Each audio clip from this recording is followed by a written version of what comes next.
गुंतता हृदय विक्रमवर खूप प्रेम आहे माझं. खूप चांगला नवरा आहे तो आणि त्याहून चांगला बाप. गेल्या 10 वर्षात अनन्या त्यांनी मला एवढं प्रेम दिलंय, एवढं सुख दिलंय की आणखी काही मागण्यासारखं उरलंच नाहीये.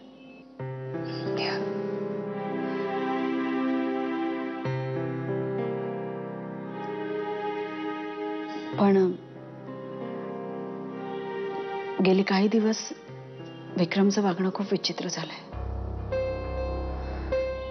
म्हणजे मला सारखं असं वाटतं की तू माझ्यापासून काहीतरी लपवतो, माझ्याशी खोटं बोलतो. तो तुमचं ते गोवा गव्हर्नमेंटचं कॉन्ट्रॅक्ट होतं ना, ते साईन करण्यासाठी तो पुण्याला गेला होता. आणि एक minute Naina, sorry to cut you like this, पण तू हे सगळं मला का सांगतेस? मी एक तिराहित व्यक्ती आहे, विक्रम सरांच्या ऑफिसमध्ये काम करणारी एक सबऑर्डिनेट. मी तुला काय? अनन्या, विक्रमच्या ऑफिसमध्ये फक्त 2 माणसं आहेत ज्यांना मी ओळखते, त्यांच्याशी मी बोलू शकते. एक मयांक आणि दुसरी तू. आणि माझ्या माहितीनुसार मयांक तुझा बालमित्र. बालमित्र कसला ग? हो, मी मयंकला खूप लहानपणापासून ओळखते, कारण त्याचे वडील आणि माझे वडील मित्र होते. पण मयांक कसा आहे तुला माहितीच असेल, त्यामुळे त्याच्याशी बोलण्याचा प्रश्नच येत नाही. म्हणून मीही चुकीची व्यक्ती आहे. म्हणजे सरांच्या पर्सनल लाईफ बद्दल मला शून्य माहिती आहे. कामा व्यतिरिक्त आम्ही एकमेकांशी बोलत देखील नाही. पण तू ऑफिसमध्ये असतेस ना त्याच्याबरोबर. मला वाटलं कदाचित तू असं काहीतरी पाहिलं असशील किंवा ऐकलं असशील की जे. नाही ना, तसं अजिबात काहीच नाहीये. मला तुझी तळमळ कळतेय, पण सॉरी, मी तुला काहीच हेल्प करू शकत नाही. अनन्या, मी इथे येताना 100 वेळा भांडले असेल स्वतःशी की मी माझ्या विक्रमवर संशय. पण त्याचं हल्लीचं वागणंच असं आहे.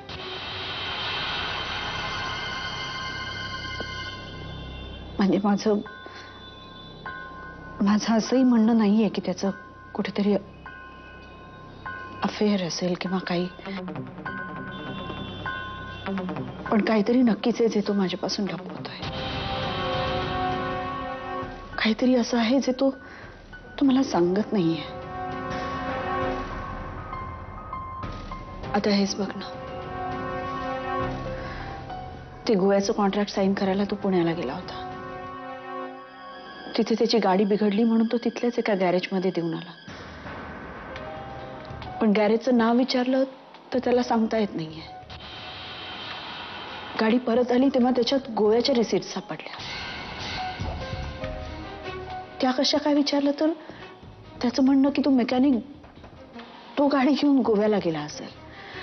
म्हणजे हे सगळं मग तसंच असेल नाही ना? मलाही ते तसंच असायला हवंय अनन्या.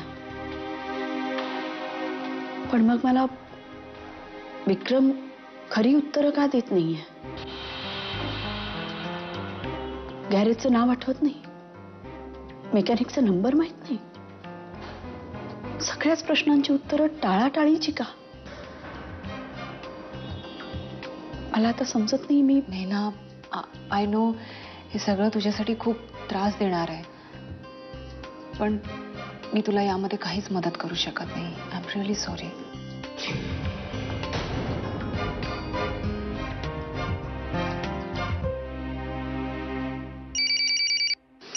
Excuse me.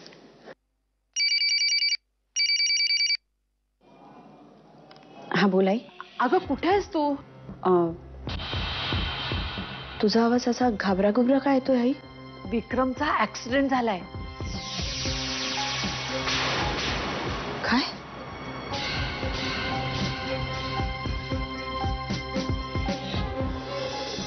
ऍक्सिडेंट? कधी? आत्ता कुठे विक्रम? हे बघ नाही ना, गोंधळून जाऊ नकोस. त्याचाच फोन होता. गाडी कुठेतरी डॅश झालीये. मी विचारण्याचा प्रयत्न केला पण इतकी खरखर होती, ऐकूच येत नव्हतं. त्याला कितपत लागलाय, तो कसा आहे काहीच माहित नाही. मी फोन करण्याचा प्रयत्न करते पण फोन लागतच नाहीये, बंद आहे त्याचा फोन. मी येते, मी लगेच येते. अगं पण आहेस कुठे तू आता? आई देवी? देवी आहे ना, तिच्या समोरच फोन आला होता, त्यामुळे ती सारखी रडते. तू लवकर घरी परत ये. हो मी आलेच. मला जायला हवं. नाही ना, फोन कोणाचा होता? काय झालं? सगळं ठीक आहे ना? विक्रमच्या गाडीचा ऍक्सिडेंट झाला. काय? बाकी काहीच कळलं नाही. आई म्हणाली फोन लागत नाहीये. God, is you all right? ते सुखरूप आहेत ना? काहीच कळलं नाहीये. मी जाते अनन्या. नाही ना, वेट, मी पण येते तुझ्या बरोबर. म्हणजे तुला माझी हेल्प होईल. देवीला सांभाळायचं असेल, काही धावपळ करायची असेल, प्लीज मी येते ना तुझ्या बरोबर. ओके. 1 मिनिटात आले.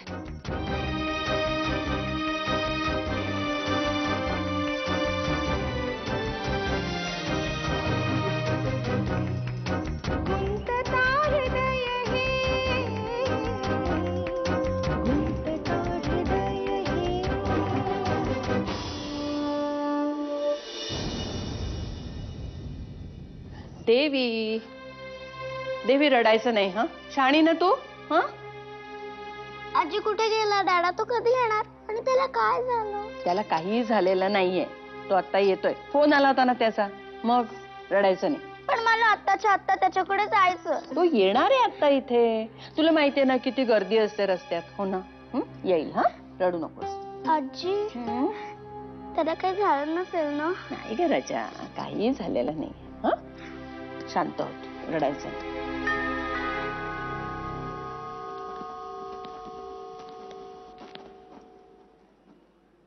विक्रम, अरे काय रे? आई काही किती लागलंय नाही, तुला? काही फारसं काही नाही. एक छोटासा ऍक्सिडेंट झाला. रस्त्यावर लाईट नव्हते आणि मला अंदाज नाही आला. गाडी एकदम डिवायडरवर चढली, त्यामुळे स्टिअरिंग लागलं माझ्या हाताला. बस, बाकी काही नाही. हळू हळू. हा, तिथे एका छोट्या हॉस्पिटलमध्ये फर्स्ट एड केलं. सो नथिंग टू वरी नाव. नाही ना कुठे? नाही ना, बाहेर गेले. मी तिला फोन करून कळवलं, येते ती लवकरच. मी तुझ्यासाठी पाणी आणते. चहा मिळेल का थोडं? हो आणते, चहा आणते. Nice. बस तू.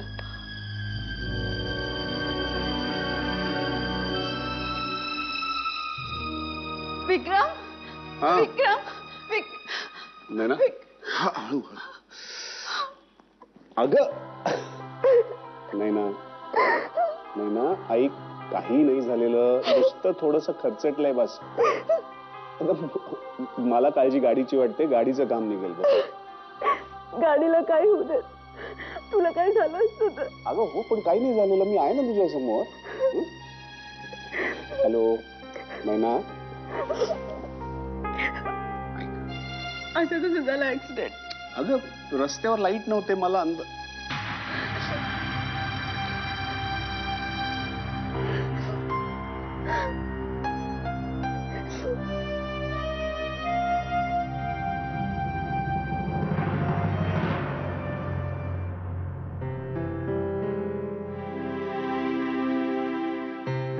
अनन्या, तू आम्ही दोघी एकत्रच होतो तेव्हा आईचा फोन आला.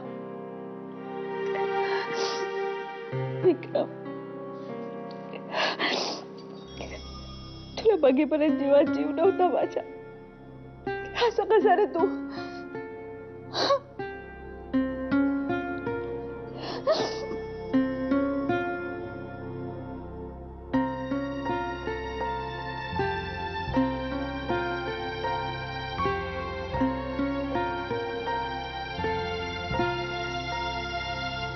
असं काही झालंय का जे तुम्हाला सांगितलं नाहीयेस? तू नेहमी मला हा प्रश्न का विचारतेस? असं काय लपवलं मी तुझ्यापासून आजपर्यंत?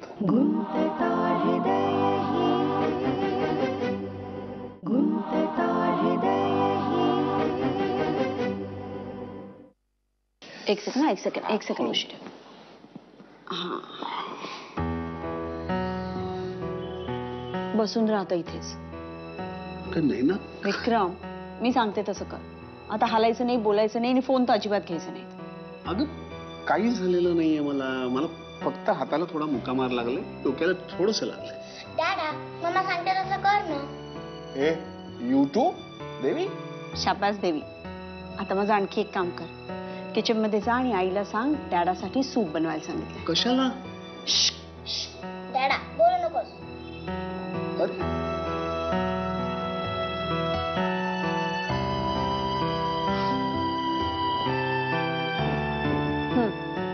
आता सांग मला, असा कसा झाला ऍक्सिडेंट? काही नाही, गाडी फुटपाथवर चढली, रस्त्यावर लाईट नव्हते म्हणून. पण तुझा तर एकदम सवयीचा रस्ता होता, रोजचाच की, आणि तू गाडी एकदम सेफ चालवतोस, मग काय झालं? तुला कसलं टेन्शन आहे का विक्रम? नाही, मनात काही विचार असतात ना, टेन्शनच कशाला पाहिजे. अरे पण कसलं टेन्शन आहे तुला? असं काही झालंय का जे तू मला सांगितलं नाहीयेस? तू नेहमी मला हा प्रश्न का विचारतेस? असं काय लपवलंय मी तुझ्यापासून आजपर्यंत? त्याची चर्चा नको. म्हणजे मी म्हंटल ना, त्याची चर्चा नको. कसलं टेन्शन आहे तुला? तू तू ड्रिंक केलंस? हो. हो किंवा नाही? एक स्मॉल. तू तू ड्रिंक करून गाडी चालवत होतास? विक्रम, कसलं एवढं टेन्शन आलंय तुला?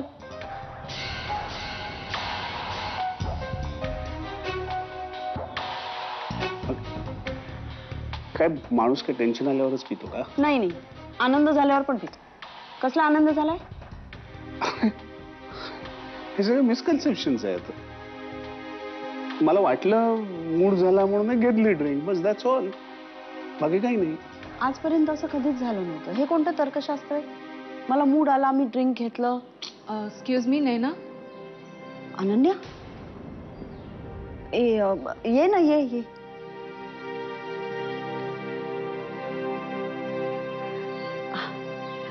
सॉरी हा, मी विसरूनच गेले. तू बघितलंस ना तुमच्या साहेबांनी काय प्रताप केले? हा, but thankfully is fine now. Okay, मी निघते आता. अगं थांब ना, जेवून जा ना आमच्या बरोबर. नाही नको, थँक्स, मला खरंच खूप उशीर होईल. बरं मग एक काम कर, 5 मिनिटं थांब फक्त इथे.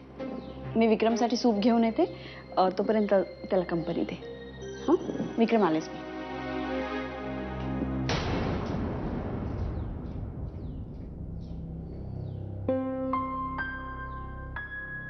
तू इथे कशी काय?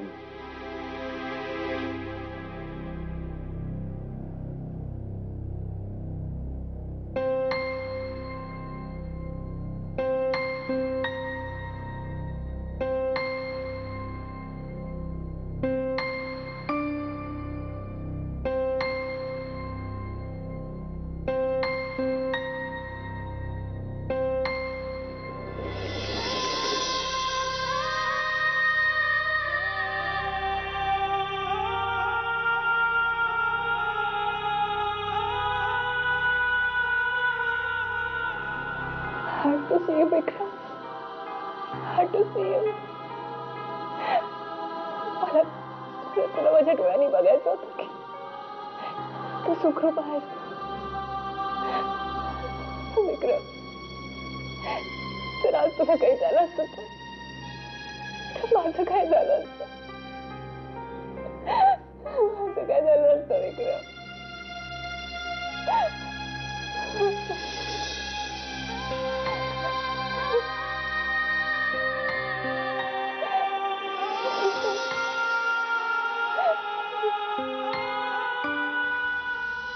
विक्रम, तू माझ्यासाठी आयुष्यातला ऑप्शन नाहीयेस. तू माझ्यासाठी माझं आयुष्य आहेस.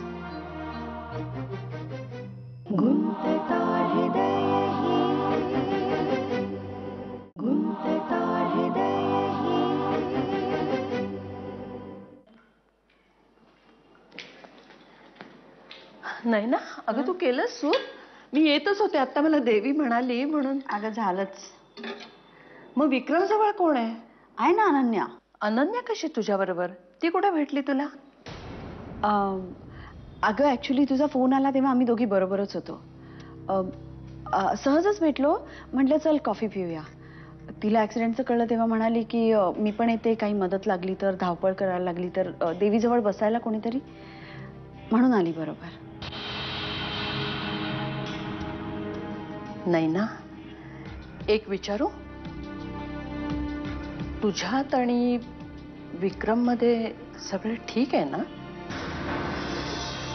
म्हणजे नाही, वास्तविक विक्रम इतकं चांगलं ड्रायव्हिंग करतो, अगदी जपून करतो, तरी सुद्धा अचानकपणे हे नाही. म्हणजे काय आहे, माणसाच्या मनात काही प्रॉब्लेम्स असतील, डोक्यावर टेन्शन असेल तरच असं काही होतं ना.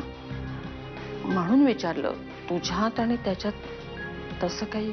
नाहीये, तसं काहीही नाहीये. तू उगीच भलत्या शंका आणू नकोस मनामध्ये. अगं आजचा ऍक्सिडेंट झाला तो फक्त नजरचुकीमुळे झाला. आणि तुला तर माहितीये ना हल्ली रस्त्यांची अवस्था काय आहे ते. तू भलती टेन्शन घेऊ नकोस आई. आता तुमची टेन्शन्स तीच आमची टेन्शन्स. आता दुसरं टेन्शन घेण्यासारखं आयुष्यात उरलंय काय? हं? देवाच्या कृपेने ते सगळं ठीक आहे बाई.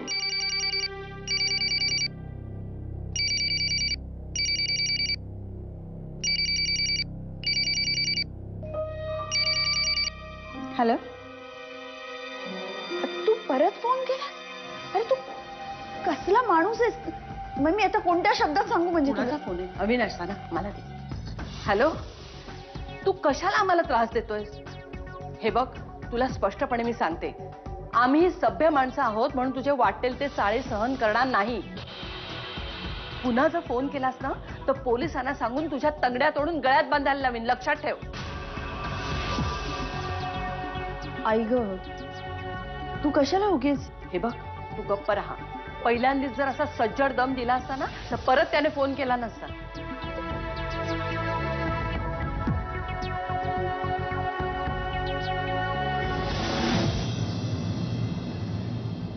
तुला नैना कुठे भेटली? ती माझ्या घरी आली होती. काय?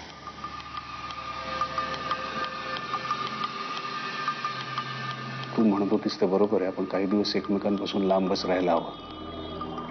गोष्टी खूप कॉम्प्लिकेट होत चालल्या दिवसेंदिवस, आणि या सगळ्याचा माझ्यापेक्षा तुला जास्त त्रास होईल. काल रात्री आपला फोन झाला, त्यानंतर रात्रभर मला झोपच येत नव्हती.